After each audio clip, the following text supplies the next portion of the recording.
अस्सलाम वालेकुम my dear brothers and sister in Islam. उम्मीद है आप सब खैर वाफियत से होंगे। आज का एनर्जेटिक रिमाइंडर कुर्बानी के एक अहम मसला के हवाला से है। क्या कुर्बानी एक इंसान, वो मर्द हो या औरत, अगर उसको अल्लाह ने तौफीक दी है वो अपना जानवर खुद ज़िबा करे, ये बेहतर है, या कसाई या कोई वकील को अपनी जगह मुंतखब करे इसको ज़िबा करने के लिए? इस हवाला से होगा। रसूल मुकर्रम सल्लल्लाहु अलैहि वसल्लम अपने जानवर को खुद ज़िबा फरमाया करते थे। रसूलुल्लाह सल्लल्लाहु अलैहि वसल्लम जब खुतबा हज्जतुल विदा अपना पहला और आखिरी हज अदा फरमाया, आपने 100 ऊँट ज़िबा किए। 63 के करीब ऊँट आप अपने हाथ मुबारक से नहर किए और बाकी के ऊँट हज़रत अली रज़ी अल्लाह तआला अन्हु को बुलाया और उन्हें हुक्म दिया कि बाकी के ऊँट आप नहर करें। हज़रत आयशा सिद्दीक़ा रज़ियल्लाहु अन्हा बयान फरमाती हैं कि रसूलुल्लाह सल्लल्लाहु अलैहि वसल्लम ने अपनी अज़वाज मुतहरात की तरफ से इस हज्जतुल विदा में एक गाय ज़िबा की और मदीना में 2 मेंढे ज़िबा की। इस हदीस, ये जो 2 अहादीस हैं, ये सही बुखारी के अंदर और सही मुस्लिम के अंदर मौजूद है। अब 3 मसाइल इसमें सामने आते हैं। सबसे पहला मसला कि एक मुसलमान मर्द हो औरत हो, वो अपना कुर्बानी का जानवर खुद ज़िबा करे, यह सुन्नत और महबूब अमल है। अगर किसी वजह से वो नहीं कर पाता तो वो कोई वकील या कसाई मुकर्रर कर सकता है। अब उसको गोश्त बतौर उजरत नहीं देनी, ये रसूलुल्लाह सल्लल्लाहु अलैहि वसल्लम ने मना फरमाया। एक चीज़ तो ये होगी। दूसरा मसला कि आपको जब अल्लाह तौफीक दे तो आप एक से ज़्यादा जानवर भी कर सकते हैं, यानी ऊँट 1, 2, 3, 5, 10, 100 तक, उसके साथ गाय भी 1, 2, 3 कर सकते हैं, जितनी तौफीक है। फिर बकरे भी आप कर सकते हैं। ये अल्लाह की रज़ा हासिल करने का ज़रिया है। अल्लाह फरमाते हैं लय्यनालल्लाहु लुहूमुहा वला दिमाउहा वलाकिन यनालुहु तक़वा मिनकुम। अल्लाह को ना तो तुम्हारे जानवर का खून पहुँचता है, ना उसका गोश्त पहुँचता है।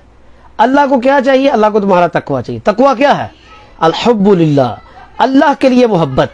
यानी आप अल्लाह के दिए हुए माल में से अल्लाह के लिए कितना खर्च कर सकते हैं? अल्लाह ने आपको तौफीक दी है, अब ज़्यादा जानवर खरीदें, अल्लाह के रास्ते में कुर्बान करें। और तीसरा मसला इसमें क्या है कि जब आप हज पर जाएं तो आप अपनी तरफ से भी कुर्बानी कर सकते हैं, अपने घर वालों की तरफ से भी कुर्बानी कर सकते हैं। तो ये 2 अहादीस में 3 मसाइल आ गए। दूसरा मसला कि क्या छुरी के अलावा भी किसी आले से, औजार से जानवर ज़िबा किया जा सकता है? तो रसूलुल्लाह सल्लल्लाहु अलैहि वसल्लम के ज़माने के अंदर एक सहाबी रसूल थे, काब बिन मालिक रज़ियल्लाहु तआला अन्हु। उनकी लोंडी ने, जिसका नाम था सला, वो एक पहाड़ी पर बकरियां चराया करती थी। रेवड़ में एक बकरी मरने लगी तो उसने इसे मरने से पहले पत्थर से ज़िबा कर दिया। फिर नबी सल्लल्लाहु अलैहि वसल्लम से पूछा कि क्या इस ज़बीहा को खाया जा सकता है? तो आप सल्लल्लाहु अलैहि वसल्लम ने फरमाया कि इसे खाओ।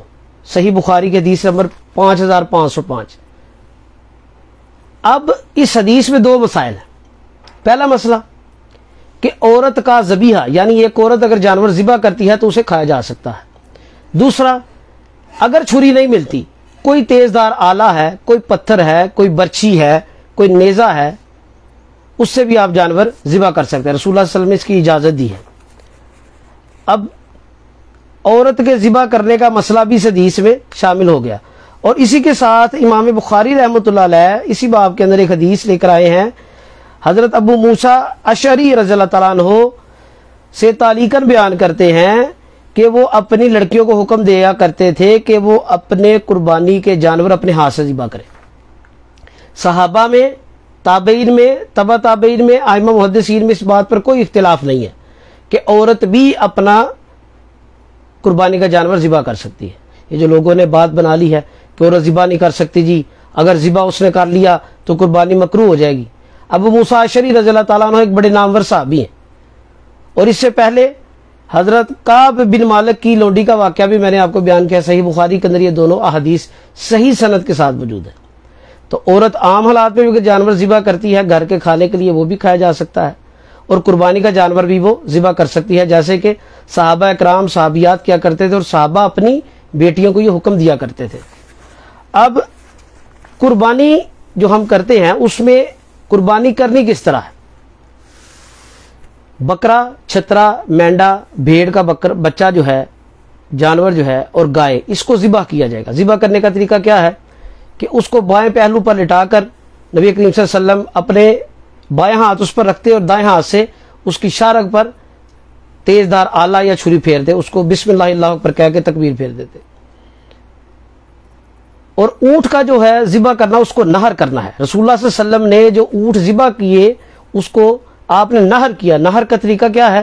حضرت عبداللہ ابن عمر رضی اللہ تعالیٰ عنہ، زباد بن جبیر رحمۃ اللہ علیہ کہتے ہیں کہ ایک شخص کے پاس سے گزرے، وہ اپنے اونٹ کو بٹھا کر ذبح کر رہا تھا، نہر کر رہا تھا، تو عبداللہ بن عمر رضی اللہ تعالیٰ عنہ نے فرمایا کہ اسے کھڑا کر اور باندھ دے، پھر نہر کر۔ یہی رسول اللہ صلی اللہ علیہ وسلم کا طریقہ ہے۔ یہ صحیح بخاری اور سنن ابو داؤد کے اندر صحیح سند کے ساتھ موجود ہے۔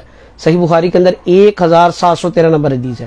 یعنی اونٹ کو نہر کرنے کا طریقہ کیا ہے کہ اس کی ایک ٹانگ کو باندھ دیا جائے، اس کے ساتھ جسم کے لگا دیا جائے، اور ایک چاقو برچھی، جو آپ اپنے 63 اونٹ ذبح کیے تھے، آپ نے ایک تیز دھار برچھی لی اور جو اس کی جسم کے ساتھ شارک کا حصہ ہے ادھر ضرب لگاتے۔ جب وہ خون سارا بہہ جاتا تو پھر اس اونٹ کا گوشت، اس کھال اتار کر گوشت بنایا جاتا۔ تو اونٹ کو ذبح کرنے کا طریقہ کیا ہے؟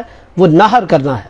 نہر کیا ہے کہ اس کی ایک ٹانگ کو باندھ دیا جائے اور کھڑے کر کے اونٹ کی جو شارک والا حصہ جو اس کے سینے کے ساتھ مل رہا ہے، وہاں پر چھری، برچھی، نیزہ یا کسی تیزدار آلے سے اس کو ضرب لگائی جائے تاکہ خون نکل کر اس کے جسم کا سارا خون نکل جائے، اور اس کے بعد اس کو کھال اتار کے اس کا گوشت بنایا جائے۔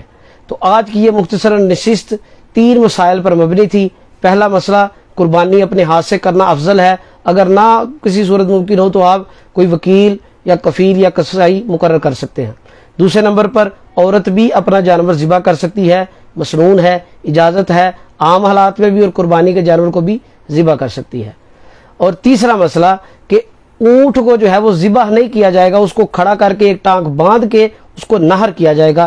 یہی طریقہ رسول صلی اللہ علیہ وسلم ہے۔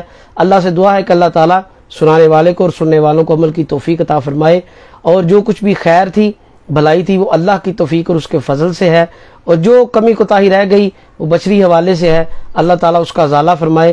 اللہ تعالیٰ ہم سب کا حامی و ناصر ہو، اور ہمارے یوٹیوب چینل کو انرجیٹک ریمائنڈر کو لائک کرنا، سبسکرائب کرنا اور آگے شیئر کرنا مت بھولیے۔ اپنی قیمتی آراء سے بھی آگاہ کرتے رہیے گا۔ اقول قولی ھذا واستغفر اللہ لی ولکم ولسائر المؤمنین۔ السلام علیکم ورحمۃ اللہ۔